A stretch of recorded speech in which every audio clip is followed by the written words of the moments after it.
Nearly 4 in 10 are clinically obese in some states. There's a very recent report out that says that 4 in 10, my goodness. Well, I'm so pleased to have a chance to say hello. He's a primary care physician from Texas. He had joined us within the last 6 or 8 weeks. We were talking at the time about summer football safety in terms of kids playing football in the heat of the summer. And he's back with us today to talk about obesity in our country.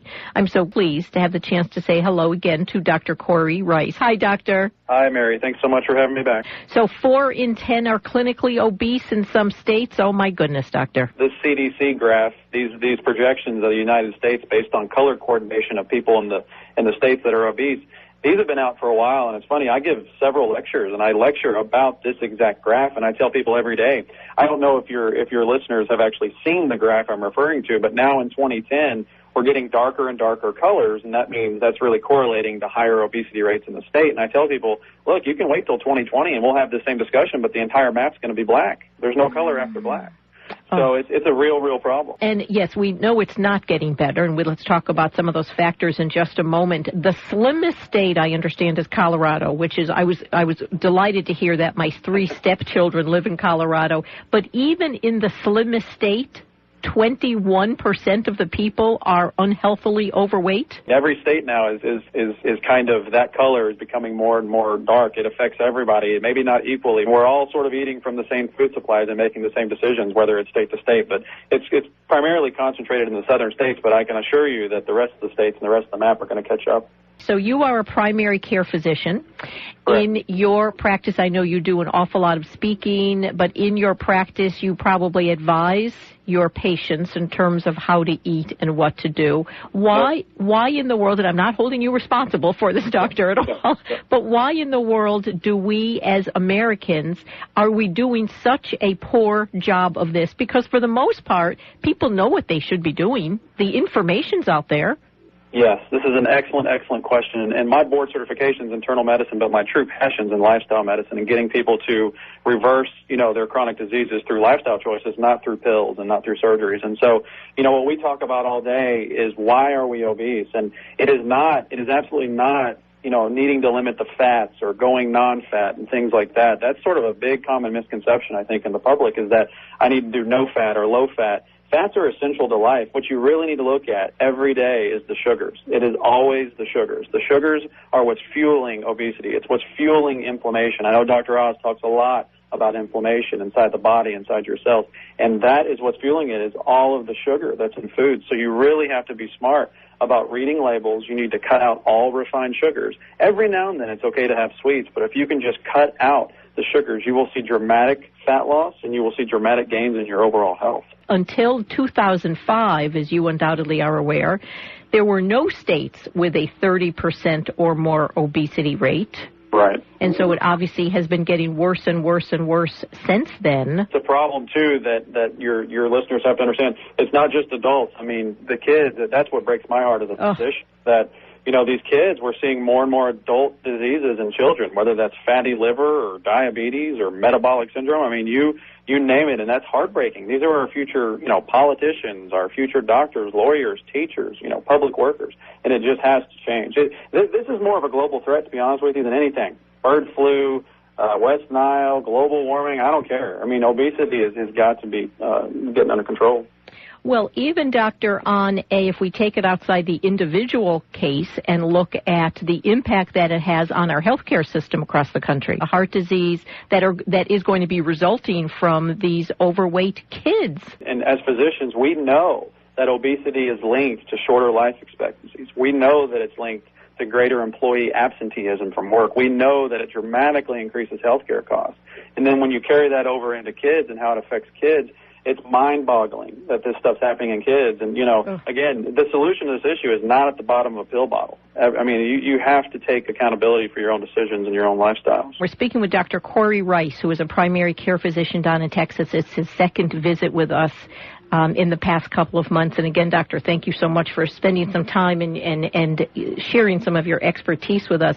Over the past few years as well, the economy has not been getting better. It's still a little weak, softer than we would like it to be. Is there a correlation there? Are people not eating well because they think they don't have the money, that it costs more to eat well? I'm so glad you brought that up. That is a huge misconception, and I have to tell people, if you eat the right way that your body was intended to eat, if you eat whole plant-based food, fruits and veggies, you shop on the outside of the store, you don't shop in the middle of the store, I can assure you, I see it every day in my patients, that you will break that cycle that sugar creates and that craving creates, and you will spend considerably less money on food. So no, that is a definite common misconception. It is cheaper to eat healthy. I do not tell my patients to go out every week and buy $1,000 worth of organic vegetables. That is not the message here. The message is eating more of what your body needs and your cells need, and that is no question. Fruits and veggies. And if you avoid the middle parts of that store, I swear, you will lose weight and you will feel better and you will save tons of money. But I like to go through what's called the vicious cookie cycle and why people keep craving over and over and over sugary products. And really, it's the whole mechanism of insulin and blood sugar and what happens. But if you break that cycle, I assure you, you will not be spending money on food as much as you're used to. And is that because the cookie cycle, as you call it, is that because of the addictive, if I can use that word, quality of sugar, that once we have it in our system, we want more? Absolutely. I'll give you my 20-second sort of spiel here. Go for it. When you eat a cookie, what happens is your blood sugar goes up very quickly, right? Well, to combat that, your pancreas gives out insulin to bring that blood sugar down. That exact mechanism of when that insulin comes in to bring that sugar down, when it does that very rapidly, that exact mechanism is what fuels fat storage inside your belly, inside your abdomen. And however fast that is how you start to gain weight. And so when you secrete the insulin to bring the blood sugar down, we all know what it feels like to have low blood sugar. You feel lightheaded, you feel angry. What do you want? You want to grab another cookie. So you just keep the cycle going over and over and over, and you have to break that cycle, and you only break it through food, period. Would I be correct, doctor, to make a correlation, I may not be, that there really isn't a lot of difference between grabbing that cookie and grabbing a piece of white bread? You're exactly right. It doesn't matter. I like to say cookie because everyone knows what a cookie is. Everybody likes to taste a cookie. But, I mean, whether you're talking about white potatoes, white bread, I don't care. If it's starchy, if it's sugary, if it's sodas, if it's candy, it's all the same thing. People need to know that white bread, it's the sugar. That's not good for us either. Exact same thing. Exact same thing. Yeah. Dr. Cory Rice, primary care physician in Texas. Eggs, doctor.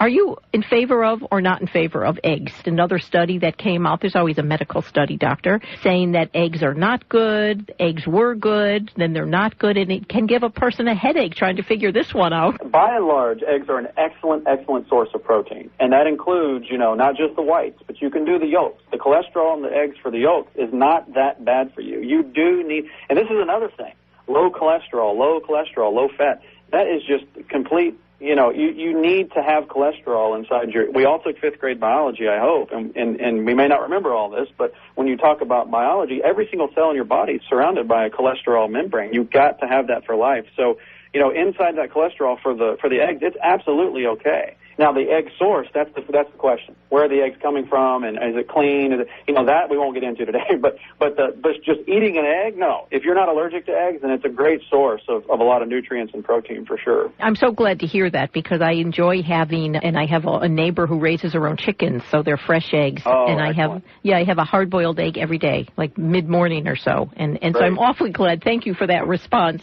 One last question. I know you need to run. You mentioned the word organic before, that one does not need to buy organic, but if money is not an issue, is organic better? Absolutely. And I'll tell you this, we live in a consumer-driven society, and I tell patients this every day. Every one of us has to take accountability as an individual and as a consumer.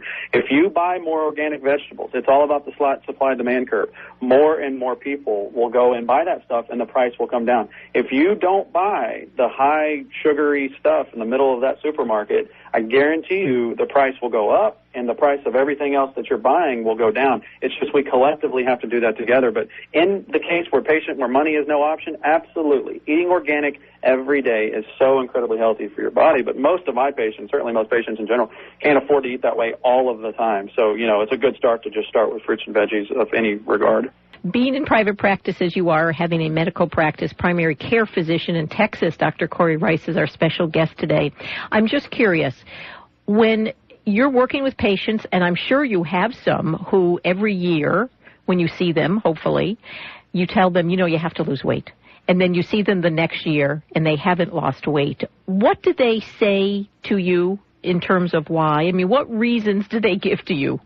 There's a laundry list of reasons. We live in a very stressful world. Every one of my patients seems to be a very high stressed out person. America is stress. And so stress fuels disease every time. Stress fuels obesity, stress fuels disease. So you have to target that first and foremost. Now, here at my office, I'm a little bit different. I do hold my patients pretty accountable. I'm very, I set goals for people. My goals aren't come back in 3 months and see me and we'll check labs. My goals are always, I want you to lose this. I want you to do this.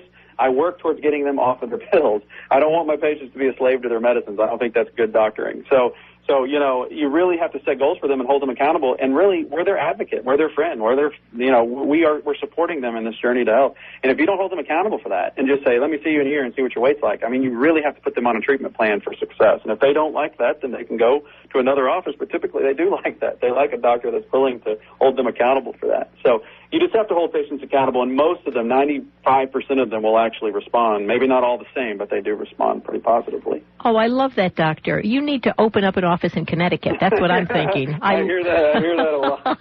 Because I just love that whole approach. I love that whole relationship that you have with your patients. You're kind of like their coach. That's right. That's right. In that regard. Oh, Dr. Cory Rice, thank you so much, speaking about the latest findings on obesity in our country, and they are not good. We need to get on top of this, and if we pay attention to what Dr. Cory Rice just shared with us, boy, we will be able to. Could you share a website for folks who would like to get in touch with you and also suggest that you open up a practice in Connecticut? Absolutely. So my website's www.forneywellness.com. Forney starts with an F.com, and that's Forney wellness. Lots of good information on there. I can talk till I'm blue in the face about this stuff, so feel free to call me back anytime. Oh, doctor, I will. Thank you so much. Have a great day down there. What kind of weather do you have in Texas today? We actually had some rain last night. It's been about 6 years. So, no, we actually had some rain last night, so it's okay. It's a little humid, but it's very hot. So. I would say, what's the temperature? I believe it's right at 100 right now, I think, 100, 101. So, really? Which is actually cool. So, really? Relatively speaking for you. Yeah. Oh, my goodness. Well, have a wonderful stay. Stay inside, doctor. Thanks a lot. Have a great day. Thank you. Bye. Yeah, so the report is out, and it said that until 2005, there were no states in our country that had a 30% or more obesity rate. Now, there are several. Mississippi has 36%. Colorado is the slimmest state, but again, even the slimmest state has 21% of its people overweight. That's quite amazing when you think about that. I'm so glad I had the chance to talk to him, and I hope you were taking down notes as you were listening, writing down notes and kind of doing what he says, because we were talking earlier, I was speaking with Marge Pacini, our success coach, about things that we can do to make things happen in our own life. Hadn't been thinking in that conversation about medically, but medically, health-wise, that is also the case. We'll take a break. Where does the time go? Open phones when we return. If you have any questions, comments, anything you'd care to share on The Mary Jones Show. For the final segment of our show today, give us a call, 1-888-574-2723. You're listening to The Mary Jones Show on the Talk of Connecticut.